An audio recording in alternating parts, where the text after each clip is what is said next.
Welcome to Jewel in the Crown, Football Brisbane's podcast for women football here in Brisbane. I'm Peter Hodgkin and I'm here with co-host Dr. G. How are you, Greg? I'm good. I'm comfortable. You're comfortable? And a new studio? Yes, our new studio is my kitchen. So, welcome to my kitchen. That. No, it's quite a great place to be. So we're talking about football though, not my kitchen, not my house. So today's a good opportunity to have a little wrap-up of the season. Yeah. Especially of the city leagues, because most of the city leagues have their grand finals this weekend. Well, all of them do.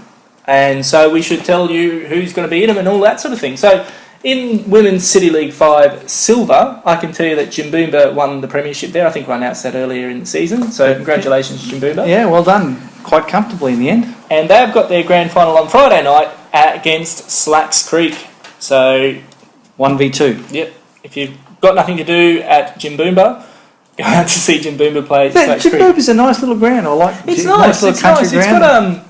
It's got a good little view. It's a special place, especially if you get them in the middle of winter. I haven't been there for a while. In Women's City League 5 Blue, Northbine won that premiership. And in the final, who we got there, Peter? Well, the prelims on tonight, I think. Oh, okay, so and it could be the Gap or Mitchelton, I think, are playing in the the Gap or Mitchelton are playing in the prelim. No, it's North Pine. They're in the prelim. Oh, sorry, North Pine are playing Mitchelton. There you go. Yeah, North Pine are playing Mitchelton. Played so half it, right? Don't know who's in the grand final there yet. In Women's City League 4 Silver, Ipswich City won the premiership there, only on goal difference, so a close one in that league. Yeah, very tight. That's exciting, and very, very exciting. In the finals, who's we got in the grand final there, Peter? I have no idea. No idea? I'll have a quick look and see if I can pull it up. We've got the Creature Comforts of Home. We're at preliminary final stage of Ipswich. I'm still trying to find my way around Sporting Pulse. Until I click on a button, I go somewhere else. Looks like South United's in the grand final, and they'll be playing either Ipswich or Clairvaux in Women's City League 4 Silver. Ooh, so the fourth place team's got through to the prelim. Mm-hmm. In Women's City League 4 Blue, Redcliffe PCYC were runaway league winners of that league, and I'd imagine they're in the grand final. They would be. And who are they playing? Well, Mitchelton or Pine Rivers. Okay. In Women's City League 3 Blue, Moggle won that league. Who's in the grand final, Peter? Do you know? No, not particularly. No, because I can't it's move the grand fast final enough. is Moggle versus Peninsula Power. You should stop asking me who's in the grand final. Oh, I'm trying to find it out myself. Women's City League 2. Did we miss Silver 3? I think we did. What's Silver 3? Clairvaux won the premiership there, clear 10 points away from Slacks Creek. And again, I can't get to the grand final quick enough. Okay. But one of those teams is in the grand final. Yes. Okay. Women's City League 2. UQFC won the premiership there. The grand final is between... UQFC won their semi-final against Mitchelton, 2-1. And Mitchelton are playing North Pine tonight down Trailba Park. Mitchelton play North Pine in a couple of divisions then for this preliminary final. Yes, they do. Yeah. And one's at North Pine and one's at Mitchelton, pretty much at the same time. Well, the support's been split. That's a bit. But that's home ground advantage. Well, so. Yeah. But if you, Anyway, if it was all at a neutral ground, it would make a difference. No. Good, but anyway, that's the way it goes. Women's City League 1, Logan Lightning's in the grand final against someone, and I think Logan Lightning won also the premiership. They did. Toowong and East playing. It's fairly tight in Division 1 for the league title between Logan and Toowong. Yeah. So perhaps a couple of clubs new names we might see in Premier League next year. Toowong have been in that Div 1 division for... That's of course unless Logan Lightning get an NPL franchise. No, who knows. Have we heard any word on the NPL? No, only that I'm pretty sure Logan Lightning applied for one. Oh, yeah? As well. Well, what history of women's football do Logan Lightning have? I have no idea. That's how much history they have. Okay, so those are your city leagues. Check out on Sporting Pulse when the grand finals. They'll be this weekend. And if your club's in a grand final, please go down and support your club, no matter the division that they're in. That's right. And if you've been knocked out of the SCQ finals, find a city league team to go and support. Yeah, there's lots around, and you'll be surprised at the standard. Sometimes, because they're so close and the standard isn't that high, the games can be more exciting because people get free on goal and miskick it. And it carries attention. And it's a grand final. And it's a great Australian tradition of grand finals, so Huge. Get down there and support your club. Let's move on to beginning of the Premier Leagues with the BWPL, the Brisbane Women's Premier League. Now, Ipswich Knights won that premiership. And the semi-finals were held last weekend, and in the minor semi-final, Annerley hosted the Gap. 2-2 at the end of full time, and extra time. Went to penalties, the Gap winning on penalties. Oh, well, there you go.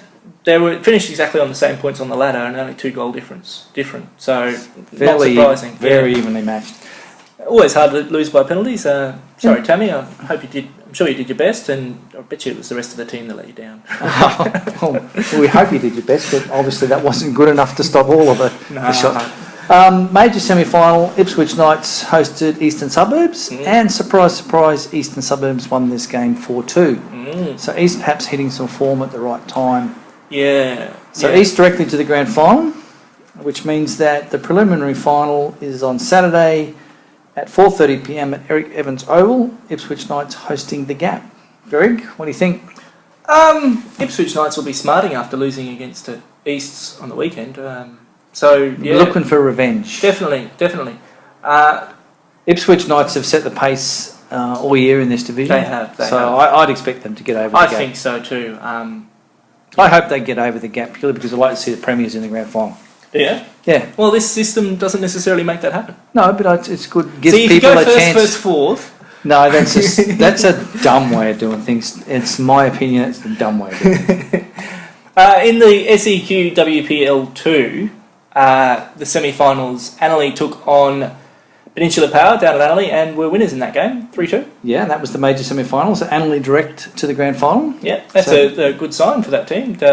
Yeah, very impressive. And in the minor semi-final, up on the Darling Downs at Toowoomba, South West Queensland Thunder hosted Mitchelton. 2-2 at the end of full time, 2-2 at the end of extra time. Mitchelton winning on penalties. Oh, another penalties. Wow. Yeah, and another penalties win by the lower team. Yep, sometimes it just depends on the day, the keeper, yeah, how tired you are, how tired your penalty takers are. So, preliminary final on Saturday at 7:30pm, AJ Kelly Park.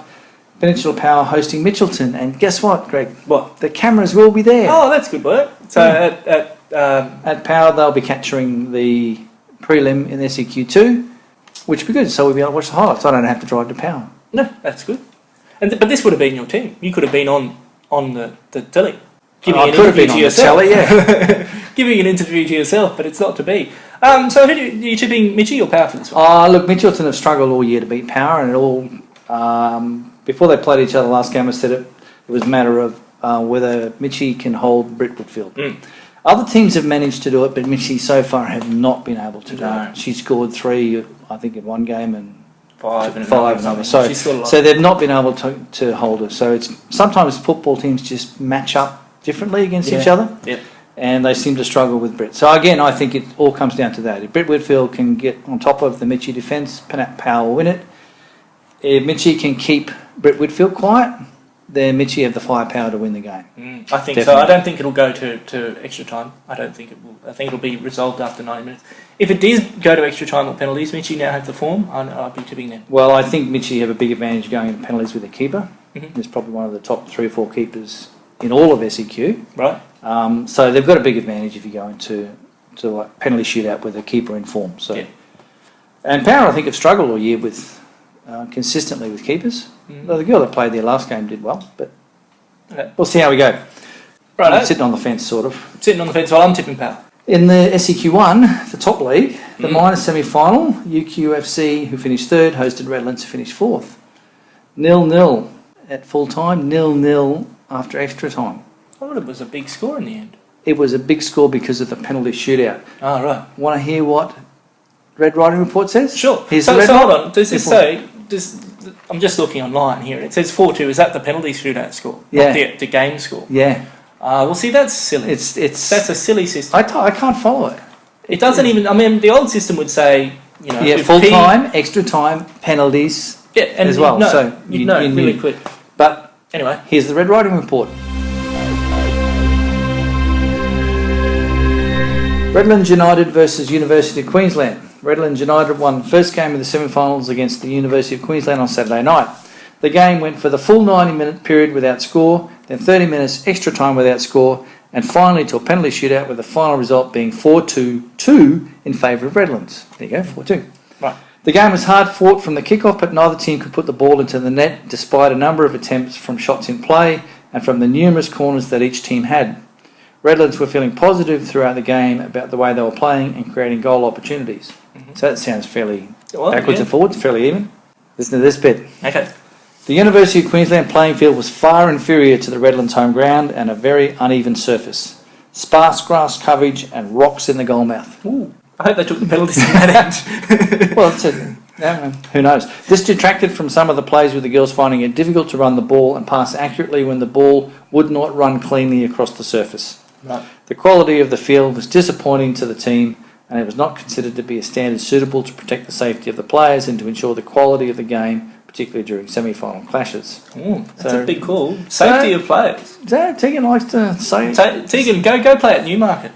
Have you played at Newmarket recently, Tegan? Oh, it's special. You're lucky Barton wasn't in the comp. Yeah. This was the third occasion Redlands United played against the University of Queensland, with the University of Queensland winning the 2 previous clashes. That's So right. that's a bit of a turnaround. The previous victories by University of Queensland did not faze the Redlands girls, and they came to the semi-final with a strong determination to win, given this was a do-or-die effort with the losers dropping out of the finals. Mm-hmm. I wonder how much of Redlands' past experience, those girls have played a lot of finals in the last couple of years. They have. Redlands were pleased to finish with a win, but could feel for the University of Queensland losing the game in penalty shootout situation. The pressure of these situations make it particularly nerve-wracking for the penalty shooters, and both goalies, and Saturday night was no different. Redlands is now looking forward to playing Palm Beach on Sunday and is confident of progressing to the grand final. Redlands has had a mixed season this year, but has found good form in the final games of the season and now the finals, and its confidence is at a high. Well, yeah. A win against the Gap last week, grinding out a victory, They short would on have been, penalty with shootouts. Joe Buckley and Lydia Hansen in goal for each of those teams respectively, Yeah. there would have been a good shootout to watch. It would with have. those keepers. It would have. Yeah, and I mean, we don't know who scored or anything like that, so... Yeah. But anyone who takes a penalty shot, a penalty goes up, deserves recognition and applause, whether they miss it or not, because it is so stressful. Why take that on yourself? Some people would say, which is fine. Some people love it. Some They're people happy love to do it. Yeah, it takes a special person. So congratulations, So regardless of if it went in or not, for having a go. And congratulations to UQ. They finished third, first year back in the top league. Yes. Impressive season from UQ. Very, very impressive, and not far off second. They could have snatched second. They could have. Just fell at that last little hurdle. Last hurdle, that's right. In the major semi-final, the Gap defeated Palm Beach 5-1. That's a Now, big I score. watched a lot of this game, and this was done and dusted by halfway through the first half. It was 4-0 at half-time.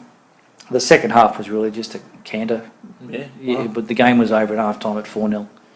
5 different goal scorers for the game. The Gap were very impressive. Look, Palm Beach had a good spell for about 10 or 15 minutes, but simply couldn't maintain the pressure on the Gap. Couldn't create they had a couple of half chances, but couldn't really create enough opportunity, and the Gap were clinical. They just finished them. So, well done to the Gap, marching onwards to the grand final. And the prelim final is Sunday the 14th of September at 12:30pm at Mallowa Drive Sporting Complex, Palm Beach, hosting Redlands. Yeah, well, I don't know. I think momentum's with Redlands here. I'm going to tip Redlands. That was Palm Beach's first game in a few weeks too. Yeah, they looked a little bit rusty, they looked a little bit underdone, and of course they've lost so many players. That's right. It's very hard for them to get back, I think. And I think you're right. I think Redlands, I did tip Redlands to beat UQ. It's about the only time I've got it right all year. But I think Redlands are going to go all the way. Beat the Gap, you mean, or just into I think they'll get into the grand final, and I think once they get there, it becomes anybody's game. Yeah, it does. Because the Redlands have been there before. When they snatched the league off the Gap last year, even though they ended up losing the other games, the finals, when it really counted, and a lot of people put the premiership as the big prize, when it really counted, Redlands were able to do the job. They were, that's right. So I think Redlands will get over Palm Beach. Sorry, Gary. Well, it's all right. And the grand finals are, of course, next week, so we'll tell you when and where they are, but they are all at the Gap. All at the Gap for the top 3 grades, hosted by the Gap FC. So you have to get there early, because if you want to get a seat up on that balcony. I think it should be reserved for the media. Sure. Well, I'm sure the cameras will be there at some point during the day. Oh, they have to be. They have to be. So we should get up there and wear our FB Media polos and wave the flag and get free drinks and chips and pizza. Oh, okay. Putting in your order now. Yeah. Okay. Well, you could go and cook the chips. You could tell them how to cook chips. Maybe. Well, I think that's about it, though. So we'll be back next week with a season wrap. We'll have a little chat about how we think the teams in SCQ have gone. Yeah. And perhaps we might even announce our team of the year. Oh, we might. That could be exciting. Yeah. So we've worked it out. We've got a couple of little players we're not quite agreeing on at the moment. Yeah, but it's, it depends on whether you succumb to the 4x2 that I'm carrying or not. That's the next discussion. But we'll have a discussion and we'll give you what we think is the team of the year. It'll be our team of the year that people can disagree, and hopefully they get on the YouTube link and post their own. Yeah, that would be great. It would be good. Okay, so see you everyone. We'll talk to you next week. Thanks for listening.